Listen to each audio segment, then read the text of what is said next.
আপনারা দেখতে পাচ্ছেন আমার একটা অটোক্যাড ফাইল, সেটার প্রপার্টিজ যদি দেখি, এটা 5.16 MB। তো এটা কিভাবে আমরা ছোট করব, তো তার জন্য আমাদের ফাইলটি ওপেন করি, দেন আমরা এটা সেভ অ্যাজ করব ফাইল অপশনে গিয়ে। তো এটা ডেস্কটপ করে নিলাম। এখন আমরা 2010-এ TFX করে নিলাম, তারপর আমরা এটা সেভ করে দেব।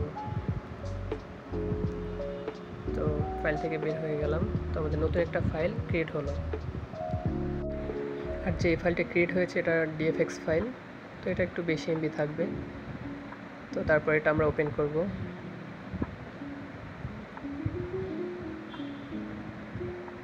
ওপেন করলাম,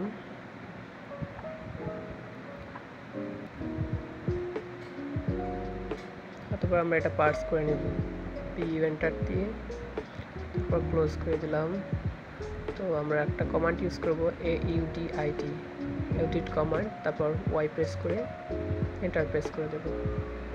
তারপর আমাদের এই জাঙ্ক ক্লিন হয়ে যাবে, যে জাঙ্ক থাকবে লাইন হাইট ওয়েট এক্সট্রা। তো আবার পার্স করে নিলাম।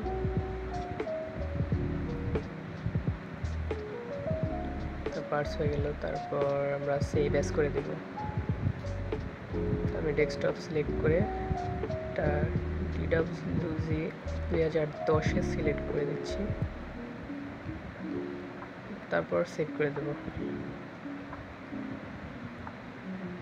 তো আমাদের আরেকটা ফাইল আছে, এই জন্য ওভারল্যাপ ডিএস অপশন করে দিলাম।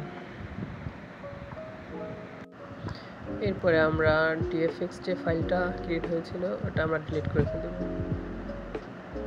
তো ডিলিট করে দিলাম এটা। তো দেখতেই পাচ্ছেন 1.something। তো এটা আমরা ওপেন করব। তারপর এটা আমরা সম্পূর্ণ ড্রয়িংগুলো সিলেক্ট করে নেব, তারপর W এন্টার দিয়ে W ব্লক করে নেব।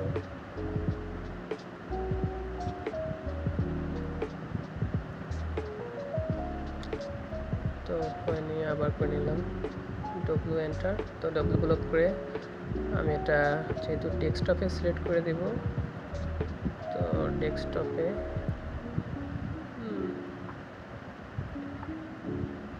ডেস্কটপ সিলেক্ট করে আমি ফাইলটা ওভারল্যাপ করে দিলাম আবার। তো ওকে, যেহেতু আমার এই ফাইল সেম নাম আছে সেহেতু আমি নামটা চেঞ্জ করে দিচ্ছি, ওকে দিয়ে দিলাম। তো আমার W ব্লক হয়ে গেল। তো এখন নদিয়া ফাইল থেকে বেরিয়ে গেলাম। এখন আপনারা দেখতে পাচ্ছেন 226 KB, এটা পুরনো, এটা ডিলিট করে দিলাম।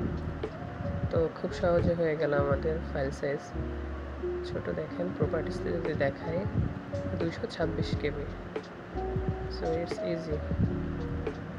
তো ওপেন করলাম, দেখেন ফাইলটা খুব হালকা হয়ে গেছে এবং দ্রুত খুলছে। So thank you for watching this video. আল্লাহ হাফেজ।